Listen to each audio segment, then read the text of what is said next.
Hello ladies and gents, we've got some gents in here as well. So welcome to today's training. This is one of the things that I absolutely am convinced will guarantee to improve the financial situation of your business and of your family. Now I'm just going to check that I'm live in the right place because you know I have a habit of not doing that sometimes. Let's just check. Oh yes, and this is the first time I've gone live in an event as well. So just make sure that that looks good. Yes, lovely, enjoying that. Definitely recommend you guys be more organised than I normally am and use events so that you can go live in the event. Right then, okay. So hey Rachel, I can see that you're here. So what is it that I absolutely know will and can guarantee will improve your financial situation with a little bit of effort? The question is, are you willing to do it? I think.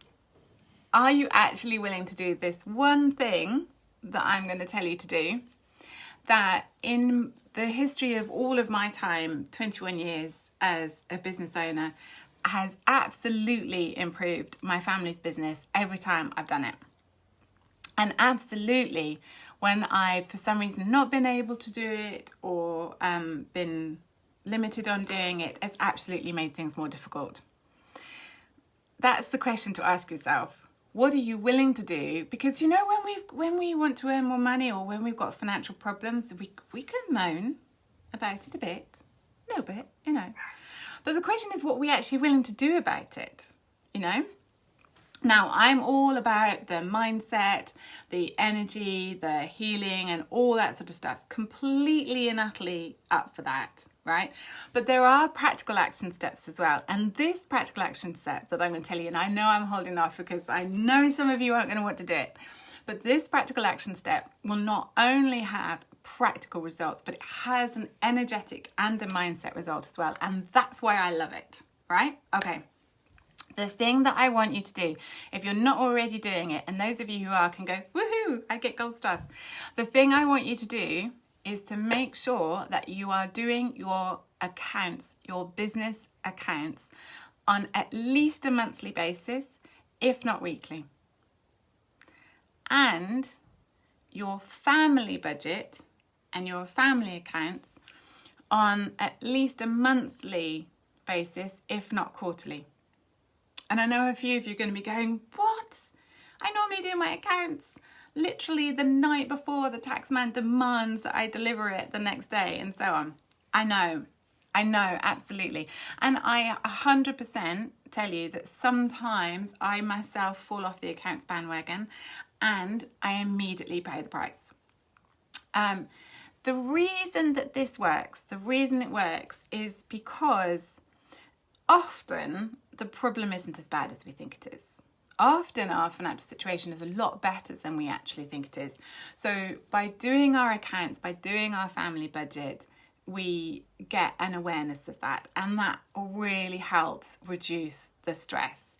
Even when I was running the bricks and mortar business, everything would often appear to be a hell of a lot worse. And when I actually did the cash flow, so if you're running a bricks and mortar business, you also need to manage your cash flow, because the business can go out of business, not because it's not profitable, but because it doesn't have enough cash.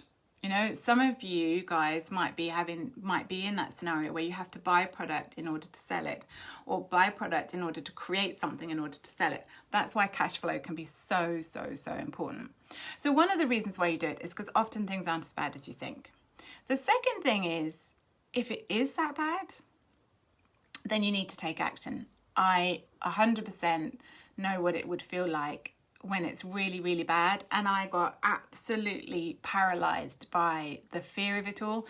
When things were going badly for me in 2019 and I was receiving letters all over the place and huge great big legal malarkeys and all the rest of it, I just didn't even have the power to do it. And if you're in that place, please do let me know.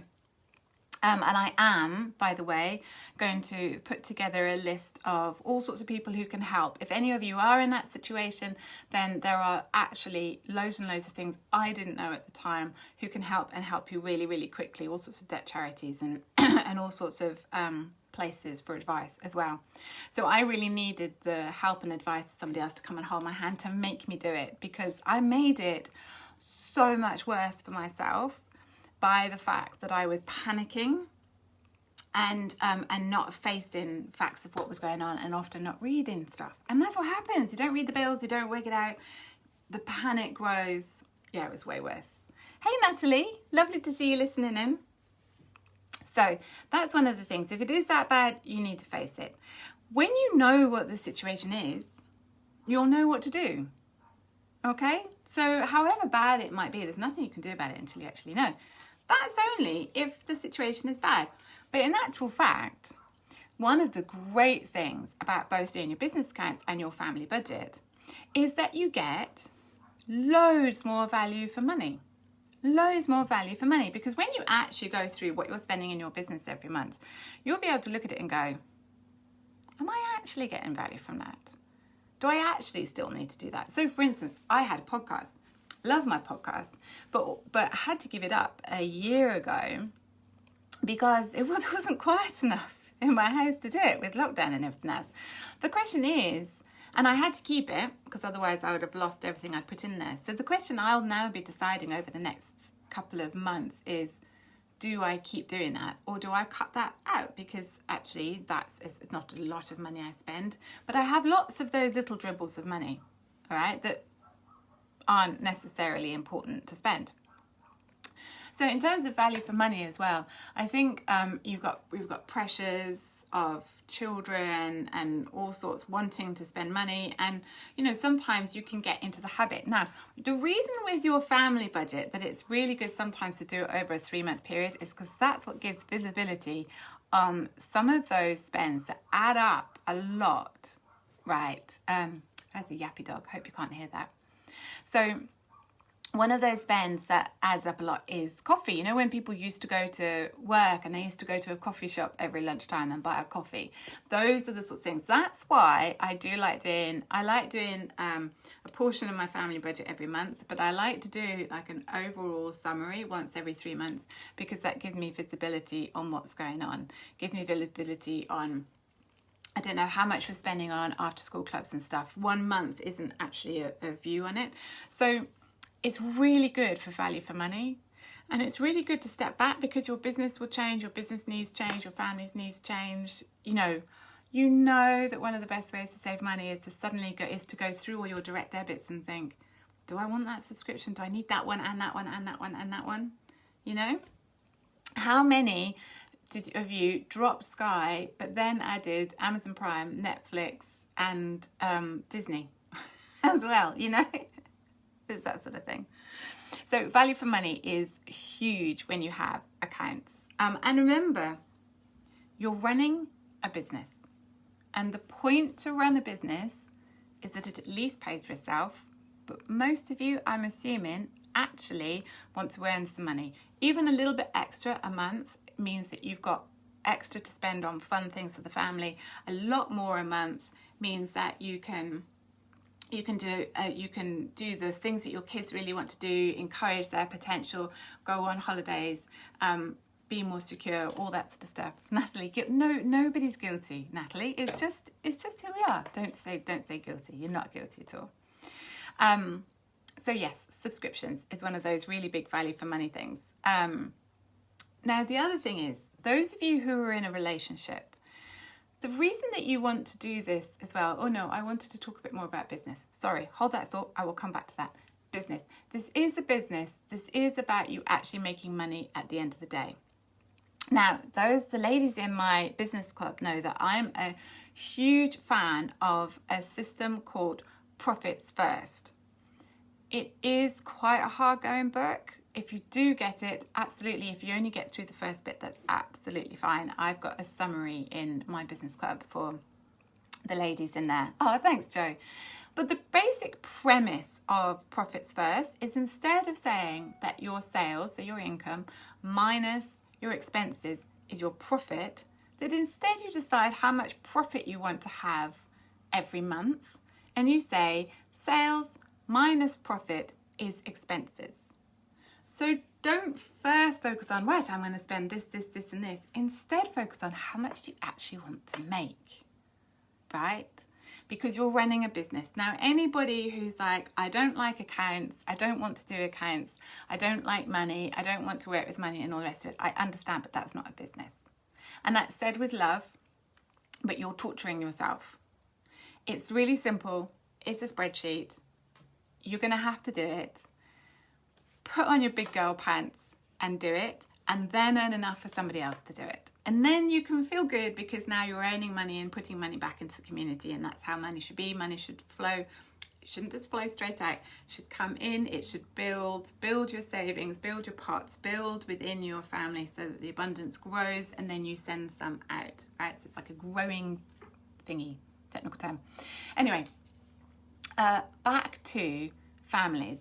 Right, one of the problems in a family, if you don't have any form of budget or eyes on your spends at all, is that you get myths building up and people getting arsey with each other, another technical term, about who does and doesn't spend the money in the family. And often those myths aren't true. Often there'll be a myth of, oh, you know, hubby goes out and he spends all the money in the pub, whereas in actual fact maybe he's only spending this much, and actually wife is spending this much in the clothes shop the next day because she's pissed off, and actually she's spending more, right? There's a lot of myths. It can create a lot of misery. In my experience, in my past, any family that sets up, you know, a proper budget and is really clear, really transparent, it reduces that control factor, improves the relationships in the family, and can really improve intimacy. I used to sell it. I've run financial workshops for years, and a lot of my old financial workshops were for both men and women, and I used to say to the blokes, if you want sex, sort out the family accounts, because you're much more likely to get it. If there isn't that sense of control, money is always used to control people.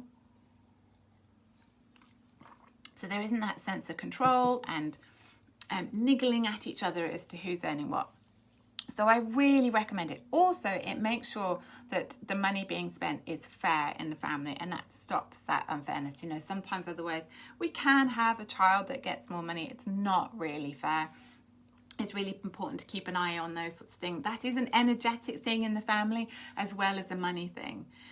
It's the same in your business. It's just really, really important to keep an eye on it. Now, the interesting thing about your accounts is I know that you have to, it's not always the most exciting thing, right? You have to sit down, you have to get your accounts done and so on.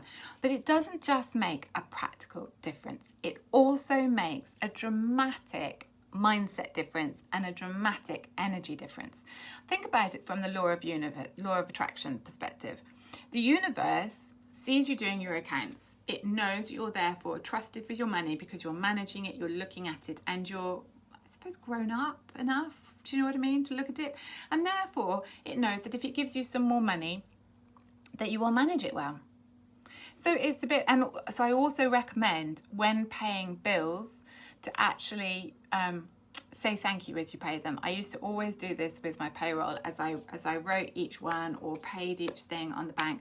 I used to say almost like a blessing and a thank you.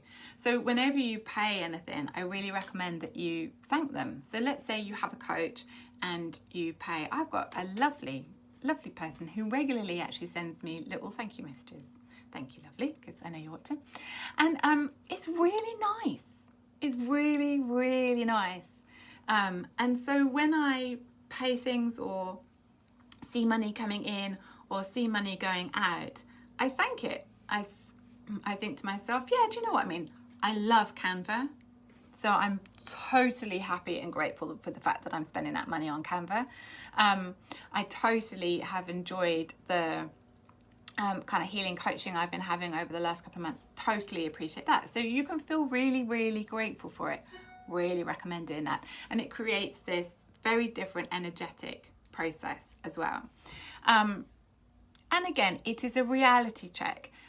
I don't agree, and for those of you who've attended my business intensive and you've got the LEAP masterclass included in that goes through the law of attraction, I do not agree that what you focus on grows. All right, just because you're worried about something doesn't mean it's going to happen.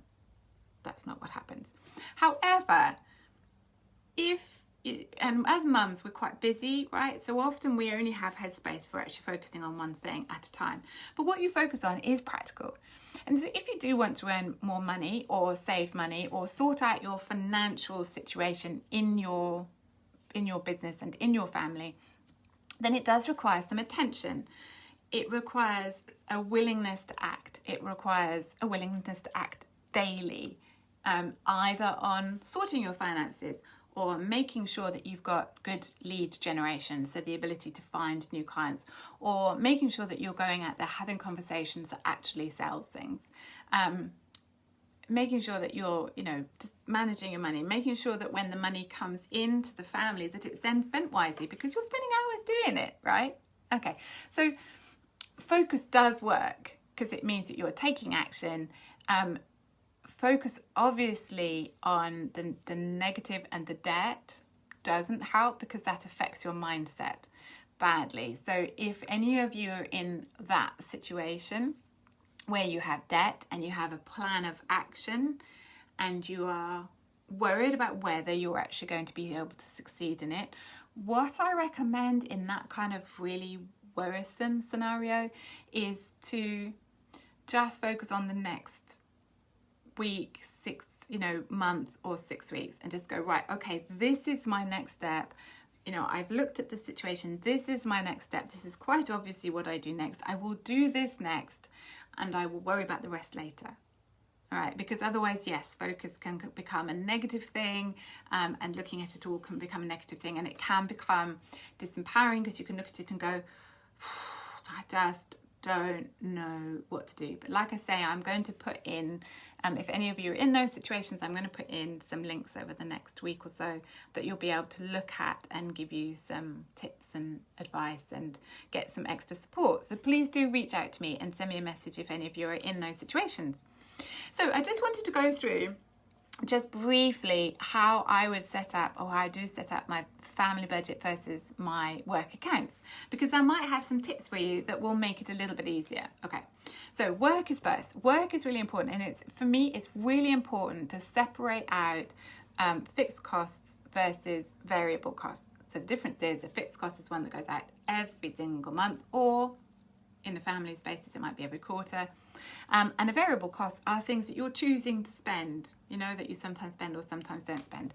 It's really important to know that, because and it's also important with your family budget to know what your regular monthly and quarterly spends are. I don't call them fixed costs, I call them regular monthly and quarterly, because then if something hits, if a financial struggle or challenge hits, you know exactly what to cut.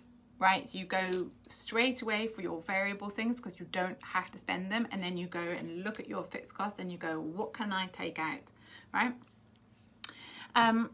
Then with your work, once you've got your fixed costs, you've got your variable costs, I separate out training and development because it is my absolute Achilles heel.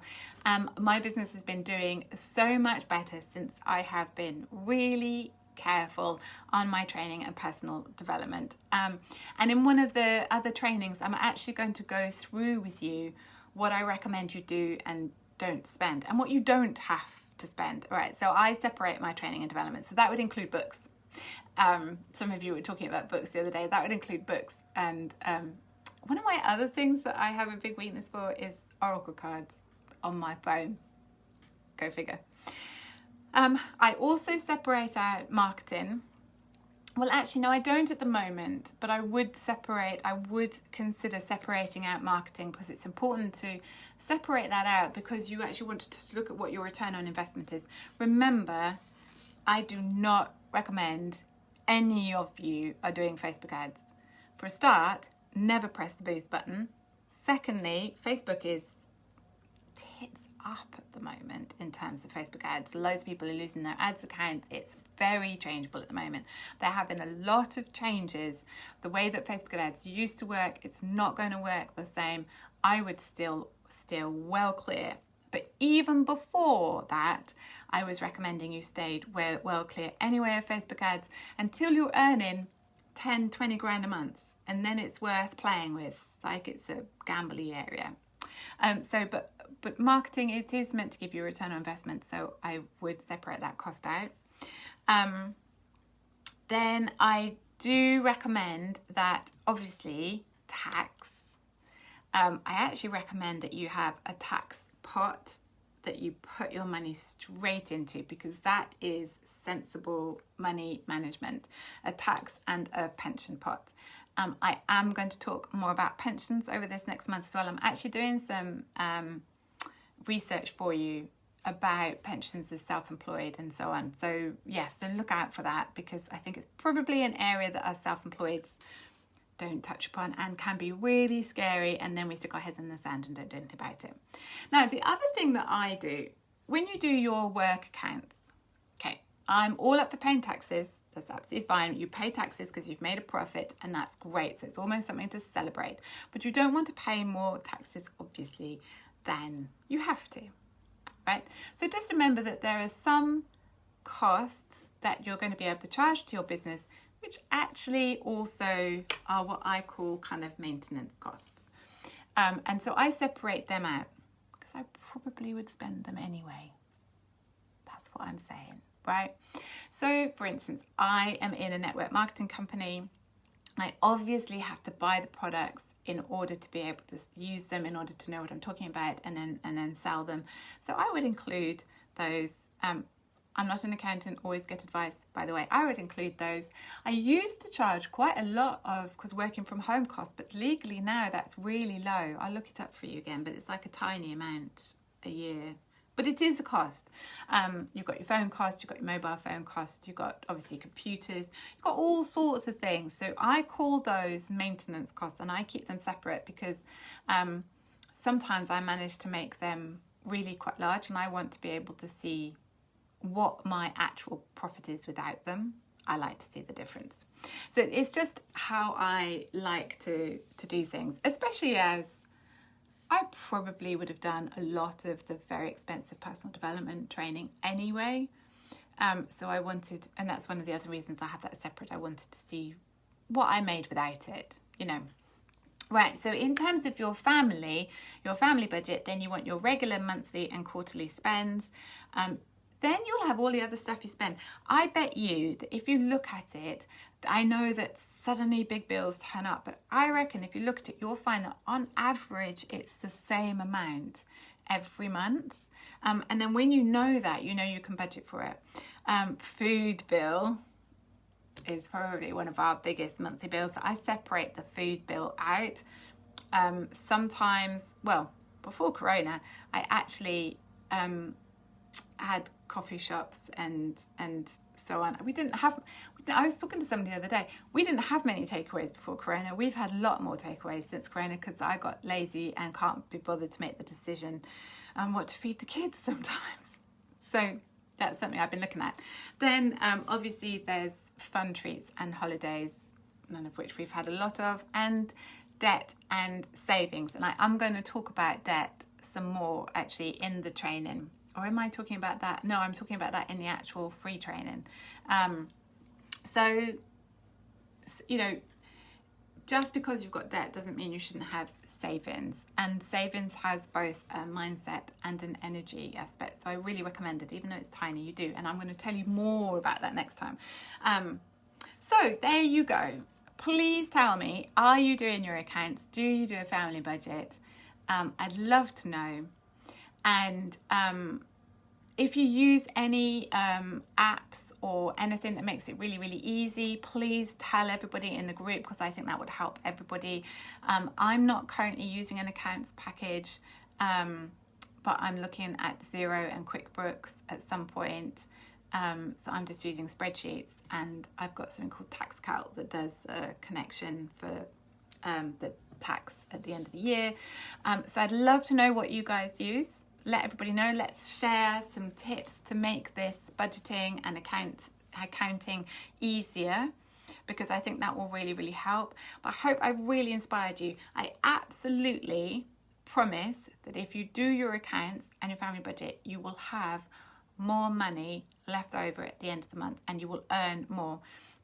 When looking at money, be flexible. So over the course of this month, be flexible about what you consider to be money, right? Because I've found that in the beginning, as people are getting their money momentum going, the first thing that often happens is the money comes in kind of like in the back door. It comes in to another member of the family. It comes in to maybe the partner or to the children. Maybe the children, both my kids won on the Premier bonds, both of them last week. Madness. So you can get this kind of backdoor effect where it comes in, and then it starts to come in. Oh, you use Sage. Yeah, see, I use Sage, Sarah, with my salon. It wasn't my favourite thing, but I did use it. I think I had a funny version of Sage that was connected to Barclays, and it wasn't very helpful. I think that was the problem. But Sarah, yes, any tips you've got as a bookkeeper to share with the group, please do, because that would be great. What was I saying? Completely, yes, brain fart. Can't have been that important if I've forgotten what I was saying. Anybody remember what I was saying? I was talking about apps. Yes, just share, and also don't forget, share your money saving tips as well.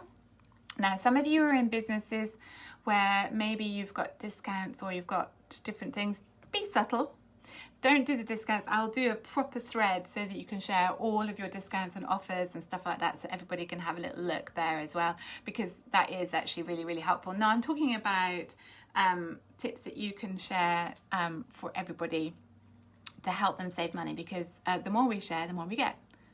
Money comes in for it. Yes, Ruby, thank you. Money comes in for different people, kids and partners. You're quite right.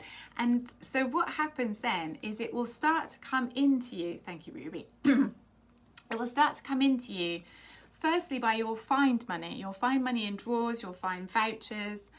You'll find money in the street and that sort of thing.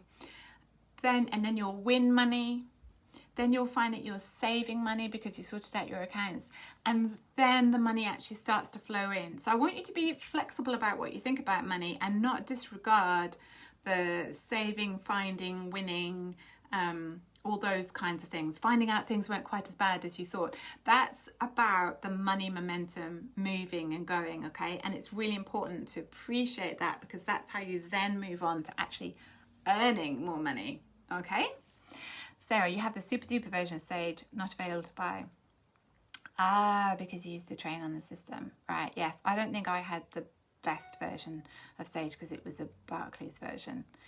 That's why I was looking at Xero. Sarah, I went on an accounts training thing and they recommended Xero because they said it pretty much does everything for you. I must admit, if anybody knows of an app, and I will keep my eye open and do some research, if anybody knows of an app that can connect to your bank accounts, I did download one. I'm trying to remember what the name of it was. Yolt, but it wouldn't connect to my Barclays. So it was a real shame. You had a meeting with the accountant. She said to pay yourself the minimum quoted to kickstart national insurance contribution. Yes, Ruby, that's exactly one of the things I'm going to start talking to you about. I think that people are often encouraged to pay themselves the £700 instead of the £1,000.